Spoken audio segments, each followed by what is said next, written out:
The M1 2021 11-inch iPad Pro has been my daily driver and laptop replacement for the past 3 to 4 months.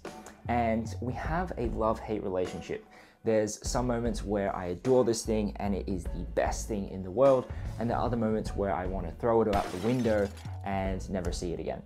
So let's get into it. There's quite a lot to cover, so I'll put the timestamps in the timeline and you can check them out. I think the best way to go about this and share my experience about using the iPad Pro is really to start off with the apps that I have been using the most and sharing how the iPad just plays into that. And the Magic Keyboard, which I know is slightly expensive, but I do feel like it is worth it. It definitely makes it more productive machine, especially when I do my day-to-day tasks, such as first going in Notion. Now Notion is where I write down scripts, plan out projects and videos, write down notes, and make my to-do list for the day. I find it really handy, and having the iPad does make it a little bit nicer to scroll around on the screen using the touchscreen. I do find, however, it doesn't have the ability compared to being on a computer to zoom in and zoom out. But other than that, it works like a charm. Next up, and you may have seen this coming, is Procreate. Procreate, if you don't know, is a great software that allows you to draw different things. I use it to map out and draw different storyboards or map out sets and different things. It's awesome. I really like Procreate, and I'll leave a free link in the description to a template that I use to storyboard. Whether you want to use it in Procreate or Photoshop, either or works. I don't think Procreate will replace a pen and paper, as I do really like my Space Pen and love to doodle, but I do think it's better, especially if you want to send in an email or include a certain drawing or storyboard in a presentation. On the topic of Photoshop, I do use the iPad Photoshop as well. It doesn't have all the features, but it has majority of them that I need. For instance, the other day we were shooting a production and we didn't have the name cards actually placed in a 1080 by 1920 frame in the right position. So I could just do that on my iPad, and I exported it to the graphics computer and we can put it on the service itself. So it worked out really, really well. And it's awesome that you can do that on the iPad. And I do that plus make some thumbnails in Photoshop, and it works great. Another benefit of using Photoshop on the iPad is that it syncs to the Photoshop on your computer, so you can edit it on both platforms. Sticking within the Adobe suite is Lightroom, and I do really like Lightroom now to edit photos. I was skeptical when a lot of people are mentioning this in the iPad, but I have been taking some more photos on my Canon R6 and uploading them with the USB-C dongle, and editing photos, especially batch editing photos with Lightroom, has been a treat. Whoa. I would say 20% of being a video producer is filming, 50% is editing, and 30% is really just planning. And planning in the Google Suite has been great, especially because they have iPad apps such as Docs, Sheets, and Slides. I really like Slides, not only to edit the Google Slides, but also to present. It's quite nice, as it has the feature of kind of like just zooming in really easily just by pinching to kind of show references and different things. And that has been great. I recently made this really, really long Google slide, kind of sharing my thoughts on making some testimony videos. And it worked out really, really well, making it all on the iPad Pro. By far, one of the most used apps on my iPad is Dropbox, and fortunately they have the dedicated app for the iPad. It's been working really well, especially for backing up and uploading different footage, but since I have all the edits on here, I can easily send them to clients and do different things. I recently have been implementing it for a system where I make these YouTube videos and upload the footage, say I take on my phone and the iPad, to a specific Dropbox folder, so by the time it comes to editing, I can easily download them on my computer and edit it really fast. Moving on, I know a lot of people like to use Google Chrome for browsing, but I do find Safari to be a lot better on the iPad. More specifically, if you want to download any content such as documents or music, you can do it in Safari, not as good in Google Chrome. Next up is Google Meetings and Zoom. Now this has been the most contentious thing with this iPad. Since my PC doesn't have a webcam, I have to use the iPad. Not have to, but I generally use the iPad for video meetings, and it's pretty good if you're just talking to them, but once it comes to sharing your screen, you won't be able to see the people on the call or yourself. And also, if you have too many apps open, sometimes it does crash. This may be fixed in future updates, but when it does crash, it's so annoying because you have to log back into the call and you have to say that you were away for a second, and yeah, super annoying, but it can do it. And when it does work, it works well. When it doesn't, so frustrating.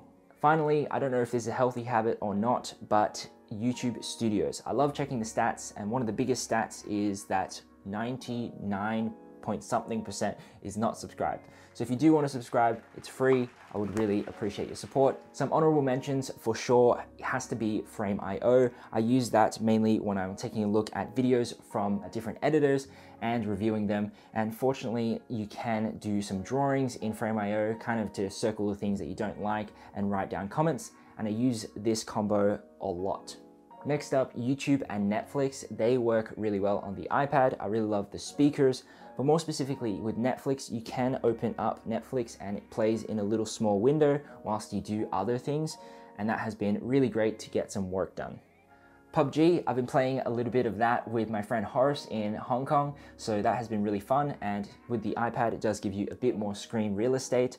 I would say with the 11-inch, it's a little bit better because it's more hand-friendly compared to the 12.9-inch. So now moving on to some unanswered questions I had about the iPad Pro. Firstly, taking screenshots. That was something I used to do a lot on my MacBook Pro, pressing Command-Shift-4, and I was worried that it wouldn't be as easy on the iPad. But fortunately, if you press the home button, like the lock button and the volume button, you're easily able to take a screenshot and then jump into the corner and actually resize it to the specific window you want. It does take a little bit longer than the old process, but this is actually not too bad because the actual crop bars kind of snap into place, especially when you're using YouTube and a few other apps as well. So that is pretty good and it's not too difficult. Next up, transferring. Transferring files is definitely something I really wanted it for. Mainly if I'm out on location, I do want to transfer the footage that we just shot onto a safe place, and the iPad does that pretty well with the Files app, and especially with the new update of iOS 15. I can actually transfer files, and now it has an actual loading bar. Prior to iOS 15, it didn't do that as well. But you can also drag and drop from Dropbox to the Files window or vice versa. So if I grab this photo, I can easily drag that into Dropbox, and that's transferring now, which is very nice. Number 3, connecting the iPad to a monitor. You can do it in 2 ways. One, connecting the iPad via a just USB-C cable directly to the monitor, or you can use a USB hub like this with a HDMI, and both work fairly well. Kind of the same, it just mirrors what's going to happen on your iPad to the display. Gives you a little bit more real estate, which is nice, but other than that, it's not super helpful. So I don't really use it all that often. I know there are some softwares or apps that make it dual screen, but I do find it slightly inconvenient to do, and as I said, I don't really use it all that often. Another thing about the iPad is that I've barely just scratched the surface with using it as a filmmaking tool, because you can use it as, say, a director's monitor or even a display for multi-camera switching. So I'm excited to do that all in the future. So hopefully that gives you a good idea on how much I use this iPad Pro in my day-to-day life. I do use it quite often, and I would say if you are looking to get it for editing, you might want to check out another video. I'll leave a link in the description, because I personally have done a bit of editing, which I'll link the 2 videos I've made up in the top corner somewhere. But it's not the best experience in my opinion, so I do the bulk of my editing on a PC.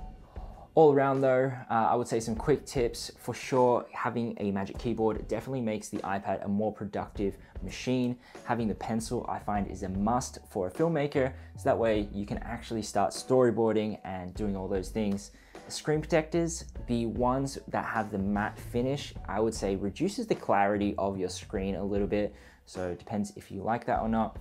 And finally, the iPad OS 15 is way better, and I'd highly recommend downloading it if your iPad doesn't have it already, because you can click the 3 dots at the top and easily split screen. Not that you couldn't split screen before, it's just way easier. And you also have the app library now, so you no longer have to have multiple windows of apps.